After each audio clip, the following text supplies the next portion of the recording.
ಹೆಣ್ಣಿಗೆ ಅತ್ಯಾಚಾರ, ಹೆಣ್ಣಿನ ಮೇಲೆ ದೌರ್ಜನ್ಯ, ಹೆಣ್ಣಿನ ಮೇಲೆ ಹಲ್ಲೆ ಆದೋಗ್ ನೀವೆಲ್ಲಿ ಬರ್ತಾ ಇದೀರಾ ಹೆಣ್ಣು ಮಕ್ಳು? ಹೆಣ್ಣಲ್ಲೇ ಒಗ್ಗಟ್ಟಿಲ್ಲ, ಜಡೆ ಜಡೆ ಹೇಳಿದ್ರೆ ಹಾಗಲ್ಲ ಅಂತಾರಲ್ಲ, ಇದು ಸತ್ಯ. ಸತ್ ಮೇಲೂ ಕೂಡ ರಾಜಕೀಯ ಮಾಡ್ಬೇಕು. ಸತ್ಯ. ಇವಾಗ ನಾನೇನೋ ಸತ್ಯ ಮಾತಾಡ್ತಾ ಇದೀನಿ, ನನ್ ಮೇಲೇನೆ ರಾಜಕೀಯ ಮಾಡ್ತಾರೆ. ಎಲ್ಲೋ ನೋಡಿದ್ರ ಅವ್ರು ಹೇಳೋ ತಕ್ಕಂಗ್ ನಾವು ಕೇಳಿಲ್ಲ ಅಂದ್ರೆ ರೇಟ್ ಎಷ್ಟು ಅನ್ನೋಂಥವ್ರು ಸತ್ತ ಮೇಲೇನು ಸಹ ನಮ್ಮ ಡೆಡ್ ಬಾಡಿಗೂ ಸಹ ಹೆಣ್ಣಿಗೆ ಒಂದು ಹೆಣಕ್ಕೆ ಹಣ ಫಿಕ್ಸ್ ಮಾಡೇ ಮಾಡ್ತಾರೆ ಅಂತ ಒಂದು ನೀಚ ರಾಜಕಾರಣಿಗಳು ಎಲ್ಲ ಪಕ್ಷದಲ್ಲೂ ಇದ್ದಾರೆ. ಆ ತಾಲೂಕು ಆ ಜಿಲ್ಲೆಯಲ್ಲಿರುವಂತ ಪ್ರಭಾವಿ ರಾಜಕಾರಣಿಗಳು, ಪ್ರಭಾವಿ ವ್ಯಕ್ತಿಗಳ ಹೆಸರು ಉಳಿಸ್ಕೊಳ್ಳೋದಕ್ಕೆ ಆ ಒಂದು ಕೇಸ್ನ ಮುಚ್ಚ ಹಾಕುವಂತ ಕೆಲಸಗಳಾಗುತ್ತೆ. ಅಂದ್ರೆ ಲೈಕ್ ಧರ್ಮಸ್ಥಳ ಆಬ್ವಿಯಸ್ಲಿ ಅದೇ ಅಲ್ವಾ ನಡೀತಾ ಇರೋದು. ಅತ್ಯಾಚಾರಿಗಳು ಬದಲಾಗಲ್ಲ, ರಾಜಕಾರಣಿಗಳು ಬದಲಾಗಲ್ಲ, ಅವ್ರು ಎಣದ ಮೇಲೆ ಹಣ ಮಾಡುವಂತವ್ರು ಸಾರ್ವಜನಿಕರು ಬದಲಾಗಬೇಕು, ಸಾರ್ವಜನಿಕರಾದ್ರೂ ಬದಲಾಗ್ಬೇಕು. ಇದ್ದೋರಲ್ಲ, ನಾನು ಇವತ್ತೂ ಸಾಯೋರ್ಗುನು ಕಾಂಗ್ರೆಸ್ ಪಕ್ಷನೇ. ಯಾಕಂದ್ರೆ ನಾನು ಅದರಿಂದ ಗುರುತಿಸ್ಕೊಂಡಿದ್ದೀನಿ, ಬಂದಿದ್ದೀನಿ. ಯಾವುದೇ ಲೀಡರ್ ನನ್ನ ಬೆಳೆಸಿದ್ದಲ್ಲ, ನಾನ್ ಬೆಳೆದು ಬಂದಿರುವಂತದ್ದು. ಇವತ್ತು ರಾಜಕೀಯ ಪಕ್ಷದಲ್ಲಿ ಎಷ್ಟು ಜನ ಹೆಣ್ಮಕ್ಳಿಲ್ಲ, ಟಿಪ್ ಟಾಪ್ ಆಗಿ ರೆಡಿ ಆಗಿ ಹೆಂಗಿರ್ತಾರೆ, ಸಂಘಟನೆಗಳಲ್ಲಿ ಹೆಂಗಿರ್ತಾರೆ. ನಾನ್ ಸರಿ ಇಲ್ವಾ? ನಾನ್ ಸರಿ ಇಲ್ಲ. ನನ್ ಬ್ಯಾಕ್ ಗ್ರೌಂಡ್ ಯಾಕೆ, ನಾನು ಎಲ್ಲಿ ಸರಿ ಇದ್ದೀನಿ? ಡೆಫಿನೆಟ್ಲಿ ನಾನು ಸರಿ ಇಲ್ಲ. ನನ್ನ ಸುದ್ದಿಗೆ ಬಂದ್ರೆ ನಾನು ಸರಿ ಇಲ್ಲ. ಈಗ ಬಿಡದಿನಲ್ಲಿ ಒಂದು ಅತ್ಯಾಚಾರ ಅಂತ ಹೇಳ್ತಾರೆ, ಅದನ್ನ ಆಕ್ಸಿಡೆಂಟ್ ಅಂತ ಹೇಳ್ತಾರೆ, ಟ್ರೈನ್ ಗೊದ್ಬಿಟ್ಟ ಮಗು ಸತ್ತೋಯ್ತು ಅಂತ ಹೇಳ್ತಾರೆ, ಸೊ ಮೂಕ ಬಾಲಕಿ ಅಂತ ಹೇಳ್ತಾರೆ. ಅದು ಅತ್ಯಾಚಾರನ ಇಲ್ಲ ಅದು ಬೈ ಆಕ್ಸಿಡೆಂಟಾ? ಈಗ ಅಲ್ಲಿರೋರ ಮೇಲೆ ಎಲ್ಲ ಕೇಸ್ ಆಯ್ತು ಅಂತ ಕೂಡ ಕೇಳ್ಬಿಟ್ವಿ. ಏನ್ ಹೇಳ್ತೀರಿ? ಯಾರೆಲ್ಲ ಹೋರಾಟ ಮಾಡಿದ್ರು, ಯಾರು ಖುಷಿ ಬಗ್ಗೆ ಧ್ವನಿ ಎತ್ತಿದ್ರು, ಅವರೆಲ್ಲರ ಮೇಲೆ ಎಫ್ಐಆರ್ ಆಗಿದೆ. ನೆನ್ನೆ ಎಲ್ಲಾರ ಮೇಲೆ ಎಫ್ಐಆರ್ ಆಗಿದೆ. ಬಿಡದಿ ಕೇಸ್ ಸಂಬಂಧಪಟ್ಟಂಗೆ ಸುದ್ದಿ ಮಾಡಿದವರೆಲ್ಲರಿಗೂ ಎಲ್ಲಾರ ಮೇಲೇನು ಕೇಸ್ ಆಗಿದೆ. ಹೋರಾಟಗಾರರ ಮೇಲೇನು ಕೆಲವೊಬ್ಬರ ಮೇಲೆ ಕೇಸ್ ಆಗಿದೆ. ನೀವು ನೋಡಿರ್ತೀರಾ, ಕತ್ತನ್ ಪಟ್ಟಿ ಹಿಡಿದು ತಳ್ಳಿರುವಂತದ್ದು. ಯಾವಾಗ ಖುಷಿ ಅವ್ರ ತಾಯಿ ರಾತ್ರಿ ಹೋಗಿ ನನ್ನ ಮಗಳು ಮಿಸ್ಸಿಂಗ್ ಆಗಿದ್ದಾಳೆ ಅಂತ ಹೇಳಿ ಕಂಪ್ಲೇಂಟ್ ಕೊಟ್ಟು ಪೊಲೀಸ್ ಅವರು, ನೈಟ್ ಡ್ಯೂಟಿ ಮಾಡೋ ಪೊಲೀಸ್ ಅವ್ರು ಇದ್ದೇ ಇರ್ತಾರಲ್ಲ ಸರ್, ಅಧಿಕಾರಿಗಳು. ಅಂದ್ರೆ ಮಾರ್ನಿಂಗ್ ಬಂದ್ ನೈಟ್ ಹೋಗ್ಬಿಡ್ತಾರ, ಆಫೀಸ್ ಟೈಮಿಂಗ್ಸ್ ತರ ನಾವು ಮಾರ್ನಿಂಗ್ ಬಂದ್ ನೈಟ್ ಹೋಗ್ಬಿಡ್ತಾರ. ಒಂದು ಹೆಣ್ಣು ಮಗು ಮಿಸ್ಸಿಂಗ್ ಆಗಿದೆ, ರಾಜ್ಯದಲ್ಲಿ ಅತ್ಯಾಚಾರ ಅನ್ನೋದು ತುಂಬಾ ಸದ್ದಾಗ್ತಾ ಇದೆ. ಇದ್ರ ಬಗ್ಗೆ ಅಲರ್ಟ್ ಆಗಿ ರಾತ್ರೋರಾತ್ರಿ ಎದ್ದು ಬಂದು ಆ ಮೂವ್ಮೆಂಟ್ ಎಲ್ಲ ಸ್ಪಾಟ್ ಅಲ್ಲಿ ಚೆಕ್ ಮಾಡುವಂಥದ್ದು. ರಾತ್ರೋರಾತ್ರಿ ಸರ್ಚ್ ಮಾಡಿದ್ರೆ ಸಿಗ್ತಾ ಇರ್ಲಿಲ್ವಾ? ಬೆಳಿಗ್ಗೆ ಬಾ ಹೋಗಮ್ಮ, ಸೇಮ್ ಸೌಜನ್ಯ ಮ್ಯಾಟರ್ ಇದು. ಸೌಜನ್ಯ ತಾಯಿ ನನ್ನ ಮಗಳು ಮಿಸ್ ಆದ ಹೋಗೋದೋಗ ನಾಳೆ ಬಾ ಹೋಗಮ್ಮ. ಆ ನಾಳೆ ಅನ್ನೋ ಪದ ಬಿಟ್ಟು ಆವತ್ತೇ ಪ್ರಯತ್ನ ಮಾಡಿದ್ರೆ ಯಾವ್ದಾದ್ರೂ ಒಂದು ಸಿಗೋದಲ್ಲ. ಅದ ಅವಶ್ಯಕತೆ ಇಲ್ಲ ಅವ್ರಿಗೆ. ಬಟ್ ಡಿಕ್ಲೇರ್ ಮಾಡ್ಬಿಟ್ರಲ್ಲ, ಇದು ಟ್ರೈನ್ ಗುದ್ದಿರೋದು ಅತ್ಯಾಚಾರ ಆಗಿಲ್ಲ ಅಂತ. ಆಫ್ಟರ್ 7 days ಡಿಕ್ಲೇರ್ ಮಾಡಿದ್ದಾರೆ. ಲಾಸ್ಟ್ ಸಂಡೇ ಆಯ್ತು, ಮದರ್ಸ್ ಡೇ ದಿವಸ. ಖುಷಿ ಮೇಲೆ ಮರ್ಡರ್ ಏನಾಗಿದೆಯೋ ಅದು ಅವ್ರಿಗೆ ಗೊತ್ತಿರುತ್ತೆ. ನೋಡೋಣ ಪೊಲೀಸ್ ಅವ್ರು ನೆಕ್ಸ್ಟ್ ಏನ್ ಕೊಡ್ತಾರೆ ಹೇಳಿಕೆ ಅಂತ. ಆ ಸಂಡೇಗೆ ನೆಕ್ಸ್ಟ್ ಲಾಸ್ಟ್ ಸಂಡೇ ಡಿಕ್ಲೇರ್ ಆಯ್ತು ಟ್ರೈನ್ ಗುದ್ದಿದೆ ಅಂತ. ಟ್ರೈನ್ ಹೆಂಗ್ ಗುದ್ದುತ್ತೆ ಸರ್? ಟ್ರೈನ್ ಗುದ್ದಿದ ತಕ್ಷಣ ಬಾಡಿ ಅಲ್ಲೇ ಬೀಳುತ್ತಾ ಸರ್? ಗುದ್ದಿದ ತಕ್ಷಣ ಎಲ್ಲಿ ಹೋಗಿ ಬಿದ್ದಿರುತ್ತೆ? ಅಂಡ್ ಗುದ್ದಿದ್ರೇನು ಮಗು ಬಾಡಿ ಹಂಗಿರುತ್ತಾ ಸರ್? ತೀರಾ ಆಕ್ಸಿಡೆಂಟ್ ಕೂಡ ಆಗಿರುತ್ತೆ ಅದು ಅಲ್ವಾ? ಇರುತ್ತಾ? ಆ್ಯಂಡ್ ಇನ್ ಕೇಸ್ ಟ್ರೈನ್ ಗುದ್ದಿದೆ ಅಂತ ಹೇಳೋದಕ್ಕೆ 7 days ಬೇಕಾ ಹೇಳಕ್ಕೆ? ಆವತ್ತಿನ ದಿವಸ ಆ ಟೈಮಿಂಗ್ಸ್ ಅಲ್ಲಿ ಎಷ್ಟು ಟ್ರೈನ್ ಹೋಗಿರುತ್ತಂತ ಗೊತ್ತಿರುತ್ತೆ. ಅಕಸ್ಮಾತ್ ಟ್ರೈನ್ ಗುದ್ದಿದ್ರೇನು ನೆಕ್ಸ್ಟ್ ಸ್ಟೇಷನ್ ಅಲ್ಲಿ ರಿಪೋರ್ಟ್ ಆಗಿರುತ್ತೆ ಇಂಥದ್ದೊಂದು ಇನ್ಸಿಡೆಂಟ್ ಆಗಿದೆ ಅಂತ ಹೇಳಿ 100% ಗೊತ್ತಿರುತ್ತೆ. ನೆಕ್ಸ್ಟ್ ಸ್ಟೇಷನ್ ಅಲ್ಲಿ ಏನ್ ರೈಲ್ವೆ ಸ್ಟೇಷನ್, ನೆಕ್ಸ್ಟ್ ಸ್ಟೇಷನ್ ಅಲ್ಲಿ ರಿಪೋರ್ಟ್ ಮಾಡ್ಲೇಬೇಕು. ರಿಪೋರ್ಟಿಂಗ್ ಇರುತ್ತೆ. ಆ ಮೂಮೆಂಟ್ ಅಲ್ಲಿ ಆ ಟ್ರೈನ್ ಯಾವ್ದು ಹೋಗಿದೆ ಗೊತ್ತಾಗುತ್ತಲ್ವಾ? ಆಫ್ಟರ್ 7 days ಮಾಹಿತಿ ಸಿಗ್ತಾ ಯಾವುದೋ ಒಂದು ಇವಾಗ ಒಂದು ಫುಟೇಜ್ ತೋರಿಸಿದಾರಂತೆ. ನೈಟಿ ಹಾಕೊಂಡು ಹೋಗ್ತಾ ಇರೋದು ಬರೀ ಆ ಕುಟುಂಬಸ್ಥರಿಗೆ. ಈ ಮಗು ಖುಷಿ ಹಾಕೊಂಡಿದ್ದು ಒಂದು ಶಾರ್ಟ್ ಚಡ್ಡಿ, ರೆಡ್ ಕಲರ್ ಟೀ ಶರ್ಟ್. ಯಾವುದೋ ಒಂದು ಆಂಟಿ ಹಾಕೊಂಡು ಹೋಗೋದು ಇದ್ ಮಾಡಿದ್ದಾರೆ, ತೋರಿಸಿದ್ದಾರೆ.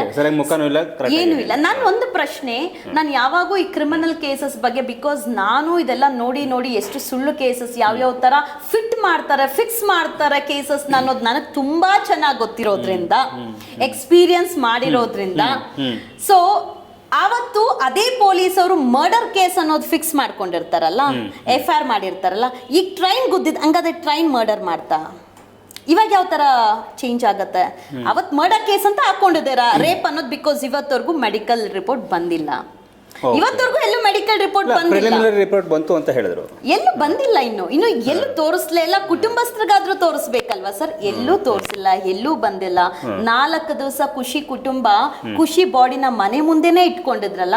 4ನೇ ದಿವಸಕ್ಕೆ ಯಾವಾಗ ರಾಜ್ಯಾದ್ಯಂತ ದೇಶಾದ್ಯಂತ ಸದ್ದಾಯ್ತು, ಇರೋಬ್ಬರ ಹೋರಾಟಗಾರರು ಜನಸಂಘ ಎಲ್ಲ ಸೇರ್ಕೊಳ್ಳೋದು ಸ್ಟಾರ್ಟ್ ಆಯ್ತು. ಅವಾಗ ಬಂದು ಬಾಡಿನ ಎತ್ತಿಸ್ತಾರೆ. ಮಣ್ಣು ಮಾಡ್ಬೇಕು ಇವಾಗ್ಲೇ ಅಂತ ಹೇಳಿ ಎತ್ತಿಸಿ ಮಣ್ಣು ಮಾಡ್ತಾರೆ. ಮಣ್ಣಾದ್ಮೇಲೆ ಏನಾಗತ್ತೆ? ಹೆಣಕ್ಕೆ ಹಣ ಕೊಟ್ಟು ಚೆಕ್ ಕೊಟ್ಟು ಹೋಗುವಂತ ಸರ್ಕಾರಗಳು ರಾಜಕಾರಣಿಗಳು.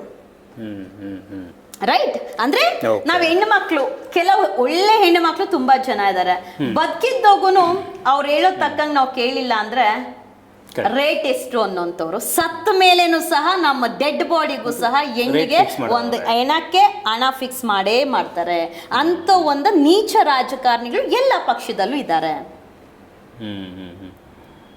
ಓಕೆ, ಈಗ ಅದೊಂಥರ ಅತ್ಯಾಚಾರ ಆಯಿತು ಅಂತಂದರೆ ಈಗ ಅವ್ರಿಗೆ ನ್ಯಾಯ ಸಿಗಲಿಲ್ಲ, ಆತ್ಮಕ್ಕೆ ಶಾಂತಿ ಸಿಗೋದಿಲ್ಲ, ಖಂಡಿತ ಸಿಗೋದಿಲ್ಲ. ಯಾವ ಕಾನ್ಫಿಡೆಂಟ್ ಮೇಲೆ ಹೇಳ್ತೀರಿ? ಡೆಫಿನೆಟ್ಲಿ ಸಿಗೋದಿಲ್ಲ ಸರ್. ಇವಾಗ ನೀವು ಒಂದು ಎಕ್ಸಾಂಪಲ್, ವ್ಯವಸ್ಥೆ ಮೇಲೆ ಅಷ್ಟೊಂದು ಬೇಸರ ಇದೆಯಾ? ವ್ಯವಸ್ಥೆ ಅಲ್ಲ, ನನಗೆ ಗೊತ್ತಿದೆ ಇನ್ಫ್ಲೂಯೆನ್ಸ್ ಯಾವ ತರ ಒತ್ತಡ ಹೆಂಗ್ ವರ್ಕ್ ಆಗುತ್ತೆ, ರಾಜಕಾರಣಿಗಳು ಹೆಂಗ್ ಅಧಿಕಾರಿಗಳ ಮೇಲೆ ಒತ್ತಡ ಆಗ್ತಾರೆ. ಫೈನ್ ಸರ್, ಇವಾಗ ವೆರಿ ಸಿಂಪಲ್. ಅದು ಬಡವ ಹುಡುಗಿ, ಅದು ಸರಿ, ದೊಡ್ಡವ್ರು ಯಾರು ಮಾಡಕ್ ಸಾಧ್ಯ ಇಲ್ಲ. ಎಲ್ಲೋ ಗಾಂಜಾ ಸೇದಿರೋರು ಇನ್ನೇನೋ ಅದು ಅತ್ಯಾಚಾರ ಆಗಿದ್ರೆ, ಗಾಂಜಾ ಫೀಮ್ ಏನೋ ಮಾಡಿರ್ಬೋದು, ಅಥವಾ ಟ್ರೈನ್ ಆಕ್ಸಿಡೆಂಟೇ ಆಗಿರ್ಲಿ, ಅದು ಬಡವ ಹುಡುಗಿನೇ.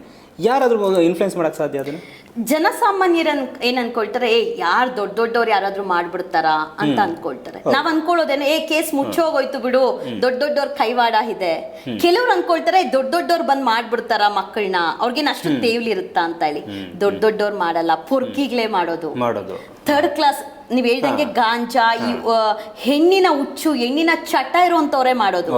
ಬಟ್ ಯಾಕೆ ಇಂಥ ಒಂದು ಕ್ಷೇತ್ರದಲ್ಲಿ, ಇಂಥ ಒಂದು ತಾಲೂಕಲ್ಲಿ ಈ ತರ ಒಂದು ಅತ್ಯಾಚಾರ ಆದಾಗ ಪ್ರಕರಣಗಳನ್ನ ಮುಚ್ಚುವಂತ ಕೆಲಸ ಮಾಡ್ತಾರೆ ಅಂದ್ರೆ, ಆ ತಾಲೂಕಿನ ಹೆಸರು ಉಳಿಸ್ಕೊಳಕ್ಕೆ, ಆ ತಾಲೂಕು, ಆ ಜಿಲ್ಲೆಯಲ್ಲಿರುವಂತ ಪ್ರಭಾವಿ ರಾಜಕಾರಣಿಗಳು, ಪ್ರಭಾವಿ ವ್ಯಕ್ತಿಗಳ ಹೆಸರು ಉಳಿಸ್ಕೊಳ್ಳೋದಕ್ಕೆ ಆ ಒಂದು ಕೇಸ್ನ ಮುಚ್ಚ ಹಾಕುವಂತ ಕೆಲಸಗಳಾಗುತ್ತೆ ಅಂತ ಹೇಳ್ತೀವಿ.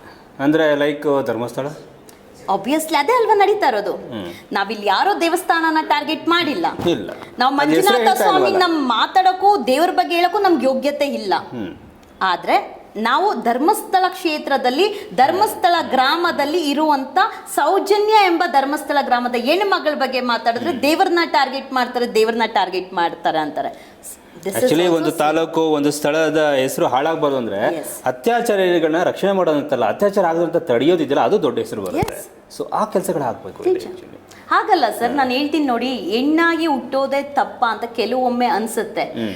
ಕೆಲವೊಂದ್ಸಲ ಪೋಷಕರ ಜವಾಬ್ದಾರಿ ಸಹ ಹೆಚ್ಚಿರ್ಬೇಕು ಅಂತ ನನಗೂ ಅನ್ಸುತ್ತೆ. ಇಲ್ಲಿ ಅವ್ರು ಬದಲಾಗಲ್ಲ, ಅತ್ಯಾಚಾರಿಗಳು ಬದಲಾಗಲ್ಲ, ರಾಜಕಾರಣಿಗಳು ಬದಲಾಗಲ್ಲ, ಅವ್ರು ಹೆಣದ ಮೇಲೆ ಹಣ ಮಾಡುವಂತವ್ರು.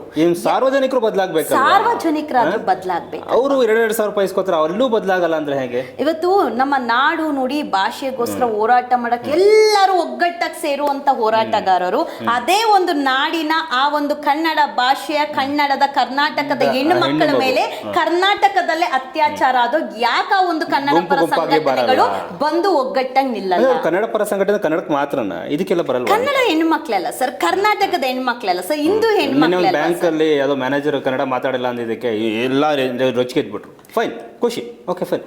ಅದೇ ಅನ್ಯಾಯ. ಕರ್ನಾಟಕಕ್ಕಾದ ಅನ್ಯಾಯ, ಕನ್ನಡದ ಹೆಣ್ಮಕ್ಳಿಗಾದ ಅನ್ಯಾಯ, ಗಂಡಸರಿಗಾದ್ರೂ ಕೂಡ ಅದು ಅನ್ಯಾಯನೇ ಅಲ್ವಾ? ಸರ್, ಭಾಷೆ ಪ್ರೇಮ ಇರಬೇಕು. ನಮ್ಮ ಭಾಷೆ, ನಮ್ಮ ನಾಡು ನುಡಿ ಭಾಷೆ ಅಂತ ಬಂದ್ರೆ ನಾವು ಅದಕ್ಕೆ ಫಸ್ಟ್ ತ್ಯಾಗ ಮಾಡ್ತೀರಿ, ನಾವು ಅದಕ್ಕೆ ರೆಸ್ಪೆಕ್ಟ್ ಮಾಡ್ತೀರಿ. ಅದೇ ರಾಜ್ಯ ಉಳಿಬೇಕು, ಹೆಸರಿರ್ಬೇಕು ಅಂದ್ರೆ ನಮ್ಮ ಕನ್ನಡ ಭಾಷೆನ ಉಳಿಸೋದು ಯಾರು? ನಾವು ಜನರು ಮಾತಾಡಿದ್ರೆ ಅಲ್ವಾ? ನಾವು ಮಾತಾಡಿದ್ರೇನೆ ಅಲ್ವಾ? ನಾವೇ ಇಲ್ಲ ಅಂದ್ರೆ ಭಾಷೆ ಯಾವ್ದು ದೊಡ್ಡದಾಗ ಪಬ್ಲಿಕ್ ಆಗುತ್ತೋ ಅವಾಗ ಬಂದು ಕನ್ನಡದವರು ನಾನು ಹೋರಾಟ ಮಾಡ್ತೀನಿ ಅಂತ ನಿಂತ್ಕೊಳ್ತಾರೆ ಅಲ್ವಾ? ಅಂದ್ರೆ ಭಾಷೆ ವಿಚಾರಕ್ಕೆ ಮಾತ್ರ, ಹೆಣ್ಣಿನ ವಿಚಾರಕ್ಕೆ ಬರಲ್ಲ ಸರ್. ಹೆಣ್ಣಿನ ವಿಚಾರಕ್ಕೆ ಡೆಫಿನೆಟ್ಲಿ ಹೋರಾಟಗಾರರು ಬರೋದಿಲ್ಲ ಮುಂದೆ.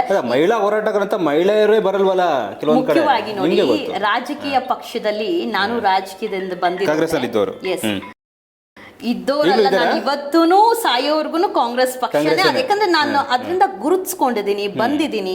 ಯಾವುದೇ ಲೀಡರ್ ನನ್ನ ಬೆಳೆಸಿದ್ದಲ್ಲ, ನಾನ್ ಬೆಳೆದು ಬಂದಿರುವಂತದ್ದು. ಇವತ್ತು ರಾಜಕೀಯ ಪಕ್ಷದಲ್ಲಿ ಎಷ್ಟು ಜನ ಹೆಣ್ಮಕ್ಳಿಲ್ಲ, ಟಿಪ್ ಟಾಪ್ ಆಗಿ ರೆಡಿ ಆಗಿ ಹೆಂಗಿರ್ತಾರೆ, ಸಂಘಟನೆಗಳಲ್ಲಿ ಹೆಂಗಿರ್ತಾರೆ ಅಲ್ವಾ? ಹೊರಗಡೆನೆ ಇರ್ಲಿ, ರೀಲ್ಸ್ ಮಾಡೋದ್ರಲ್ಲಿ ಎಷ್ಟು ಜನ. ಆದ್ರೆ ಒಂದು ಹೆಣ್ಣು ಮಗು ಮೇಲೆ ಅತ್ಯಾಚಾರ, ಕೊಲೆ ಆದಾಗ ನೀವು ಎಷ್ಟು ಜನ ಹೆಣ್ಣು ಮಕ್ಳು ಹೊರಗಡೆ ಬರ್ತಾ ಇದ್ದೀರಾ? ಎಷ್ಟು ಮಹಿಳಾ ಸಂಘಟನೆಗಳಿದೆ, ಎಷ್ಟು ಹ್ಯೂಮನ್ ರೈಟ್ಸ್ಗಳಿದೆ.